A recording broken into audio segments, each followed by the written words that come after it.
And we're back. Welcome back to The Real Deal with Phil and Tim. And we are very fortunate to be joined with the wonderful Antonio French. Thank you so much for joining us today. Thanks for having me. For starters, why don't you tell us how you got involved with pubdef.net? Oh, that's true. I'll try to give you the short version of it. PubDef is actually short for Public Defender. Okay. That was the name of a newspaper I started printing about 4 years ago. Mm-hmm. Newspapers are, even the small ones, are very expensive to produce, so it didn't last very long. And eventually I went to the internet, and pubdef.net, it's its latest incarnation, and it's been around for about almost 2 years now, about 18 months.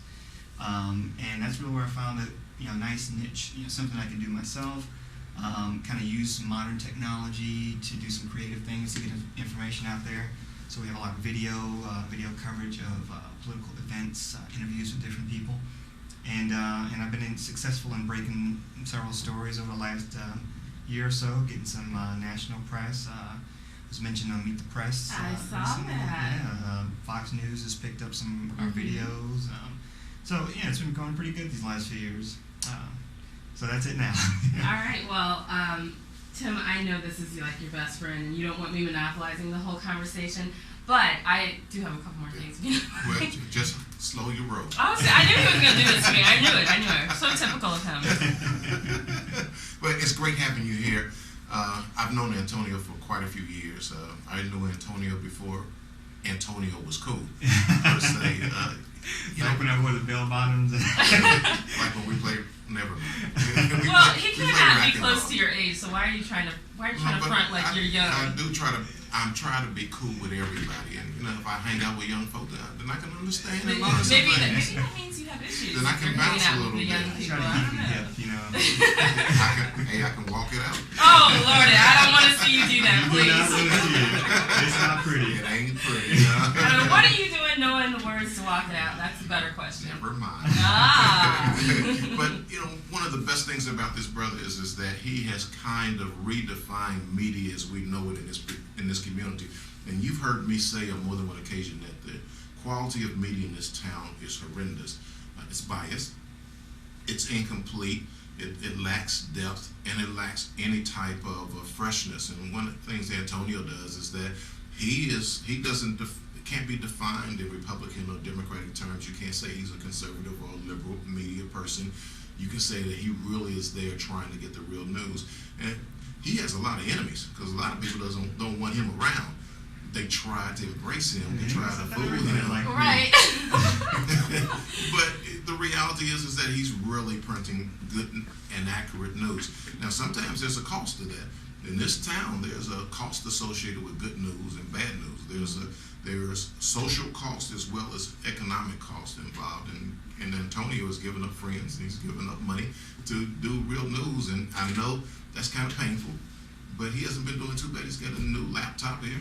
Yeah, it's one of those Macintosh deals. I recently asked for my boss for one of those, and he says, no, they're too expensive. Oh, so he's gotta know where I'm to go. really impressed. I gotta make that mention.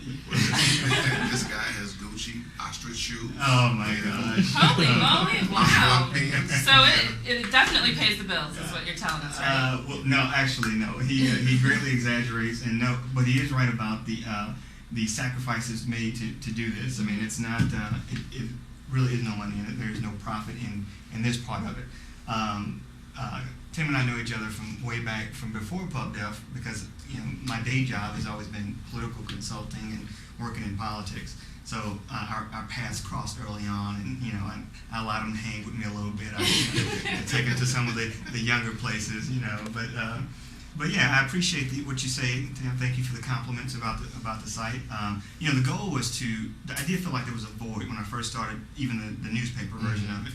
There's a void for political news. In our business, we're always looking for news, always looking to know what's going on. And there really weren't a lot of sources back then, and there still aren't that many sources today. But thanks to the internet, you do have a group of different internet sites, blogs, even the Post-Dispatch started political blogs in the last year or so. And Not very well, by the way. but if you bring up all those St. Louis blogs, mine, Post, the Art City Chronicle, Urban Review, STL, if you bring them all up in your little tab browser, between the 5 or 6 of us, you might actually know what's going on in the city. Yeah. Maybe no one person does it alone, but I think that's the idea of having multiple voices in the media. In television, especially the 24-hour news cable stations or whatever, that voice has been kind of muted. We have all these different stations, but they're all saying the same thing. And I think what these internet sites do, especially on the local level, is bring the 24-hour news cycle to local politics. And I think that's a good thing. It keeps a lot of politicians on their toes, and it keeps people informed about what they're doing. Great. Well, since we've got you here, why don't we just jump right into some topics to see where your thoughts are with it, if you're comfortable with that. All right, this is the hot seat segment. Right. So the most There recent are thing. wires on that chair. There definitely are. He knows what he's talking about. The most recent item in the news, of course, is the Virginia Tech shootings. How did you feel about that? Tell us what you wrote about that. I did read the site, but why don't you go ahead and tell the listeners how you feel about that and what you had to say. Well, it was interesting, from our St. Louis perspective, is that the week before the Virginia Tech thing, we were the host city for the National Rifle Association. I don't know if you guys talked about that, but the National Rifle Association was in town, and we had a lot of our statewide leaders, especially some of the Republicans, issuing press release after press release, pro-gun. Governor Blunt issued this thing about celebrating the 1 millionth hunter to register in the state. The Senate passed a bill guaranteeing Missourians the right to carry a weapon in the time of an emergency, all this stuff. And then, the day after the NRA convention is over, all of a sudden the nation's attention turns to Virginia and the tragedies that can come from the fact that it's so easy in this country to get your hands on a So gun. it's almost like the guy was reading those press releases. Right. I don't know. He was empowered by something, but the guy was definitely off, as we can see from these videos that have come out. But from a media perspective too, it's kind of that fine line here between reporting on an interesting story and getting people information that they want. And you can almost see, though, producers saying, cha-ching, we got us a story that we're going to milk for the next week or so. Right. And they did bump Imus off the front page. Excuse me, the guy in Virginia bumped Imus off the front page. Yes, he did. yeah, And Gonzalez, too, to that matter, because Gonzalez is I haven't actually even about heard 3 or 4. anything. And he's getting his butt beat pretty bad today. Today, okay. Well, But he's way down. some of the us work, so I can't actually sit on the internet all day and read Are you news. implying that you're one of the people that work? I know I'm one of the people who Okay, I works. hope your manager feels the same way. I will, while we're on this topic, I will break some news here. Uh-oh. That's right, I come bearing Can we do news. the typewriter Wow. thing? Governor Blunt he said he's going to start this task force to look at the Missouri campuses and safety on Missouri campuses. Tomorrow he's going to be in town. He's going to have a press event at Harris Stowe State University, not college anymore, State University. And my sources tell me he will announce that he's going to appoint Henry Givens to that task force. Oh, well, So right here, you heard it first. That's what you get here is breaking news. breaking news: the Harris Stowe University president Henry Givens will be. Well, that's great news. You heard it first right here. Who's Henry Gibbons? But it's interesting that you would say that because you, unlike a lot of venues, give people an opportunity to really be heard and heard from their mouth versus you reducing what they say into print. You had the governor on. I mean, you've done a series with him. I thought it was real interesting. I was still waiting for an answer on the bridge. I think he's waiting on an answer. Okay. But in the past, you've had McCaskill on. You've had Talent. You've had other people on. You've had a mayor on. You've had a wide series of people.